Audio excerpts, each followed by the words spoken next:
Let's talk about the coup. The one you didn't learn about in school. The one that didn't fail, it just changed form. In 1933, a coalition of America's most powerful corporations, led by DuPont, J.P. Morgan, and the American Liberty League, hatched a plan to overthrow Franklin D. Roosevelt and replace him with a fascist dictatorship. They had the money, the connections, and even an army of 500,000 veterans ready to march on Washington. Their mistake? They chose the wrong man to lead it. They approached Major General Smedley Butler, the most decorated Marine in U.S. history, believing he would rally the troops and become their figurehead. They miscalculated. Butler blew the whistle, exposing the entire plot. And what happened? Nothing. Congress formed the McCormick-Dickstein Committee to investigate, confirmed his allegations, and then buried the findings. No one was arrested. No one stood trial. No one lost power. That should tell you something. It should tell you everything. The failure of the business plot didn't stop the ruling class. It taught them a lesson. A violent coup was too risky, too messy. Instead, they learned to be patient. They learned that power can be consolidated more efficiently, not through a single overthrow, but through slow systemic decay. And so they adapted. In 1940, the same year the American Liberty League disbanded, the America First Committee rose to take its place, an anti-democratic, fascist sympathizing movement that openly opposed U.S. involvement in World War II. Sound familiar? That's because America First never went away. It evolved into the John Birch Society, into the Federalist Society, into the Heritage Foundation. It became the ideological foundation of the modern right. It burrowed its way into our institutions, embedding itself into legal structures, media networks, and economic policies. And by the time neoliberalism took control in the late 20th century, the business plot was no longer just a conspiracy. It was the system itself. There was only one problem: socialism. FDR's New Deal had shown the people that government could work for them, that wealth could be redistributed, that labor unions could win. For the ruling class, that was a threat greater than any foreign enemy.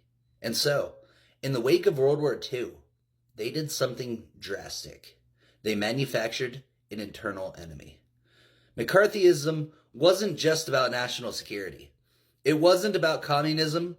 It was about erasing resistance. It was about making sure that the socialist and labor movements that had surged in the 1930s and 40s would never again pose a threat. Thousands were blacklisted. Unions were infiltrated and crushed. Any politician who dared to push for social democracy was branded a traitor. And when the left was sufficiently shattered, the real project could begin. The rise of corporate rule under the guise of democracy. Fast forward to the 1970s. The Powell Memo is drafted, outlining a detailed plan to consolidate corporate power through the courts, through academia, through media. The Heritage Foundation is created. The Federalist Society begins grooming judges to dismantle workers' protection and civil rights. By the time Reagan takes office in 1980, the transformation is complete. Taxes on the rich are slashed, unions are gutted, deregulation accelerates. The wealth of the nation is funneled upward at a rate never seen before. And today, we live in the world they built. The world the business plot envisioned. A world where corporations dictate policy, where democracy is a facade, where every few years you're allowed to pick which puppet of capital gets to sit in the Oval Office while the billionaires and their institutions continue calling the shots. This wasn't an accident. This wasn't a natural evolution. This was by design. People still call it a broken system, but how do you fix something that's working exactly as intended? The American government was designed to protect wealth, not people. It has functioned perfectly in that role. The police weren't created to serve the public. They were created to protect capital. They have never failed at that mission. The healthcare system wasn't built to keep people healthy. It was built to generate profit for insurance companies and pharmaceutical giants. It does exactly that. This is why the system won't fix itself. It's why waiting for politicians to grow conscience is a losing game. The system does not serve you.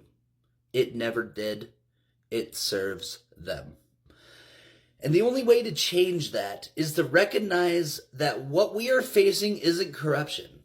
It isn't incompetence. It is a deliberate, methodical consolidation of power, a coup that never ended, only refined its tactics. The business plot wasn't just a moment in history. It was the blueprint. It showed the ruling class exactly how to win. You don't take power by force. You take it by making sure no one even realizes it was stolen.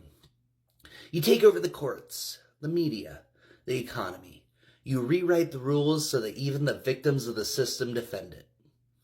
You make them believe that poverty is their fault, that billionaires earn their wealth, that elections mean something. And then, once they've been sufficiently pacified, once they've been trained to see systemic collapse as an inevitable fact of life, rather than a crime against humanity, you can do anything. You can let the world burn. You can keep hoarding wealth while millions suffer. You can privatize the air, the water, the future itself. And they won't fight back because they won't even know who to fight. That's the final lesson of the business plot. It didn't fail. It won. And if we don't wake up, it will keep winning.